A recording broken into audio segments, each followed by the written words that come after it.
Hello everyone, welcome to Portugal immigration diaries. Emails आ गई, card के लिए बायोमेट्रिक भी दे दी, कोर्ट केस किया हुआ था और अब दोबारा से ईमेल आ गई। इस नई ईमेल का क्या करना है? क्या आयमा जाना है या इसको इग्नोर करना है? इस पूरी वीडियो में डिटेल में बात करेंगे, साथ के साथ आपको बताएंगे कि अब कब तक की लोगों की ईमेल्स आ गई हैं, जो कि मैंने लास्ट वीडियो में भी बताया था, उस पर एक अपडेट है। तो चलें वीडियो को स्टार्ट। व्यूअर्स, वो लोग जिन्होंने कोर्ट केस किया हुआ था और उनको किसी न किसी तरह लास्ट ईमेल आ गई थी, जो कि पहली ईमेल आयमा से, जो कि जिन्होंने 2023 के एंड में या 24 के स्टार्ट में फाइल लॉक की थी और उनको ईमेल्स आना शुरू हुई और नॉर्मल प्रोसेस के थ्रू ही उनको ईमेल्स आ गई। अब जब उनको ईमेल्स आ गई और उन्होंने अपने बायोमेट्रिक भी दे दिए और बायोमेट्रिक देने के बाद वो अपने कार्ड का वेट कर रहे थे, और अब आहिस्ता आहिस्ता हो रही है कि उन लोगों को जिनको कोर्ट केस जिन्होंने किए हुए थे, कोर्ट की तरफ से अप्रूवल्स आ रही हैं और दोबारा से ईमेल्स आ रही हैं। उस सेकंड ईमेल को लेकर लोग परेशान हैं और बहुत ज़्यादा कंफ्यूज हैं कि इस पे जाना है या नहीं जाना। ज़्यादातर जो मुझसे लोगों ने बात की वो लोग हैं जो पुर्तगाल में मौजूद नहीं है, बायोमेट्रिक दे करके चले गए थे किसी और कंट्री में, और अब वो परेशान है कि अब सेकंड ईमेल की रिक्वेस्ट आई है, सेकंड बायोमेट्रिक की रिक्वेस्ट आई है, तो अब क्या करना है?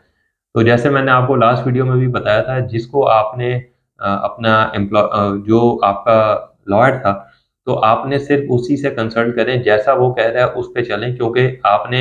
उसको अपने लिए चुना था और उसने आपका कोर्ट केस किया था। तो इसमें हर लॉयर मुख्तलिफ बातें कर रहे हैं, लेकिन मैं आपको यही कहूँगा कि जिससे आपने अपना केस किया है, आप उसके ज़रिए आप चलें, जो वो कह रहा है उसको फ़ॉलो करें। अगर वो बंदा आपकी बात नहीं सुन रहा है या आपसे राब्ते में नहीं आ रहा है और आपको ये है कि वो मुझसे अप्रोचेबल नहीं है, या कोई बीच में मिडल मैन था, जो कि काफ़ी ज़्यादा लोगों ने मुझसे ये भी कहा कि हमने तो किसी एशियन भाई के थ्रू जो है ये काम करवाया था और हमें तो पता ही नहीं वो लॉयर कहाँ है, उसका नंबर क्या है, हमें हमारा तो उससे कोई डायरेक्ट राब्ता नहीं है। तो फिर आपको ना आइमा से ही बात करनी पड़ेगी। आप सेकंड ईमेल पे फिर आपको ज़रूर जाना है। और अभी एक साहब जो कि पिछले 3 दिन पहले जिनकी ईमेल थी, आई थिंक 7 जनवरी को जिनकी बायोमेट्रिक की सेकंड ईमेल उनको आई थी, तो वो गए और वो मेरे सब्सक्राइबर भी हैं, उन्होंने मुझे बताया है कि जिस दिन दोबारा से उनके बायोमेट्रिक हुए, तो उस वक़्त उनके दोस्त के जिनके बायोमेट्रिक हुए, तो उस वक़्त उनसे डॉक्यूमेंट्स कोई नहीं लिए गए, सिर्फ़ वो अपने साथ प्रूफ़ लेके गए थे कि जो लास्ट उन्होंने बायोमेट्रिक दे दिए हैं, उस ईमेल का डॉक्यूमेंट था। लेकिन मैं आपसे ये कहूँगा कि जब भी आप दोबारा आमा जाएँ, अपने साथ सारे डॉक्यूमेंट्स लेके जाइएगा। तो वो उनसे वो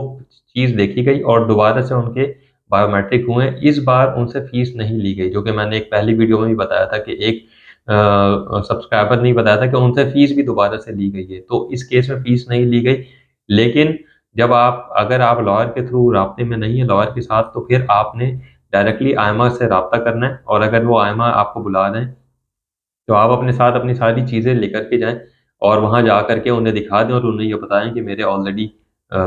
ईमेल्स बायोमेट्रिक हो चुके हैं। अदरवाइज़ अगर आपके साथ लॉयर है बीच में, तो जैसे वो कह रहा है आप उसकी बात सुनें, क्योंकि उसी को आपने चूज़ किया था और अब आपने उसी के थ्रू काम करवाना है। ये मत करें कि आधा काम उससे करा दिया, वो कह रहा है कि नहीं जाएँ, कोई और कह रहा है कि चले जाएँ, या वो कह रहा है कि चले जाएँ, कोई और कह रहा है नहीं जाएँ। तो जब आपने किसी एक को चूज़ किया, तो फिर आप उसी के थ्रू चलें जब तक कि आपका काम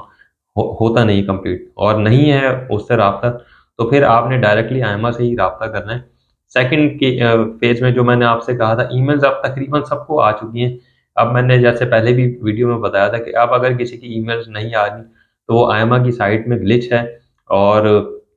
क्योंकि ये साइट माइग्रेट हुई है, एक साइट से एक डेटाबेस दूसरे डेटाबेस में माइग्रेट हुआ है, तो उसकी वजह से बहुत से इनको इंटरनली इश्यूज़ आ रहे हैं, और ये आहिस्ता-आहिस्ता उसको रिज़ॉल्व कर रहे हैं। ऑल्दो इनका सिस्टम काफ़ी पुराना है और जिस टेक्नोलॉजी पे ये लोग काम कर रहे हैं, वो काफ़ी पुरानी हो चुकी है। तो इसी वजह से लोगों को वो मसले आ रहे हैं कि बायोमेट्रिक के लिए हमें ईमेल्स का वेट करना है, और ईमेल के लिए हमारा पासवर्ड तो सही था, और लेकिन वो पासवर्ड ही बता रहा है कि गलत है, या उस पे एरर आ रहा है कि आपका तो डेटा यहाँ पे है ही नहीं। तो ये सिर्फ़ आइमा के वेबसाइट के इश्यूज़ हैं, जिसकी वजह से आप लोगों को ये फेस करना पड़ रहा है। तो ईमेल जून 2024 तक के सब लोगों को आ गई हैं। अगर किसी को नहीं आई, तो इनकी साइट का इंटरनल एक इश्यू है जिसकी वजह से नहीं आई है। और जो लोग पुर्तगाल में हैं या जो लोग नहीं हैं और जिनको रेफ़रेंस नंबर आ चुके हैं, मेरी उनसे भी रिक्वेस्ट है कि रेफ़रेंस नंबर को जनरेट कर लें, यानी आप उस लिंक को जनरेट करके अपना रेफ़रेंस नंबर ले लें, और जब आपके पास डॉक्यूमेंट्स रेडी हैं, तो फिर आप जाएँ। अगर आपके डॉक्यूमेंट्स बनने में 2-3 दिन, 4 दिन, 5 दिन लग रहे हैं, तो फिर आप वेट कर लें, क्योंकि ईमेल में कहीं पे भी टाइम नहीं लिखा हुआ है, जो हर कोई 10 दिन की बात कर रहा है कि 10 दिन में एक्सपायर हो जाएगा। तो पहले ये होता था, आज से 6 महीने पहले जब पहली दफ़ा ये सिस्टम आया, तो जब पहली दफ़ा लोगों को ईमेल्स आई जून 2024 में ईमेल्स आई थी पहली दफ़ा कि जी वो 400 यूरो भरने, तो उस वक़्त लिखा हुआ था कि वो लिंक इतने दिन में एक्सपायर हो जाएगा। लेकिन आप उससे भी अपने आप को सेव करने के लिए आप वो लिंक को जनरेट कर लें, यानी रेफ़रेंस नंबर ले लें। पेमेंट तब करें जब आपके पास चीज़ें रेडी हों, और अगर आपके डॉक्यूमेंट्स बनने में काफ़ी ज़्यादा टाइम लगना है, तो फिर आप जो है जिसके थ्रू भी आप ये काम कर रहे हैं, अगर कोई लॉयर है तो उससे कंसल्ट करके करें। अदरवाइज़ अगर आपके पास कोई लॉयर नहीं है और आपको टाइम ज़्यादा लगेगा, तो फिर आप डॉक्यूमेंट्स जो है वो उसकी पेमेंट स्लिप जो है वो जनरेट कर लें और पेमेंट भी कर दें, ताकि आपको कल को आमा का कोई नया रूल आ जाए और वो कहें कि जी हमने टाइम दिया था और 2 महीने गुज़र गए और किसी ने पेमेंट नहीं दी, तो हम इसको यूँ कर रहे हैं, तो आप उससे बच सकें। और इस दरमियान अगर कोई भी आप लोगों को इश्यूज़ हैं, कोई प्रॉब्लम है, तो आपने आयमा की ये ईमेल एड्रेस है जो मैंने पहले भी दी थी, उसको मैं दोबारा यहाँ मेंशन कर दूँगा। उस पे आप आयमा को ज़रूर अपडेट कर दिया करें, ताकि आपके पास एक एविडेंस हो कि हमारे साथ ये इश्यू था और हमने आयमा को तो बता दिया था। अभी के लिए इतना ही, नेक्स्ट वीडियो में आपसे मिलते हैं, तब तक के लिए thank you and good bye.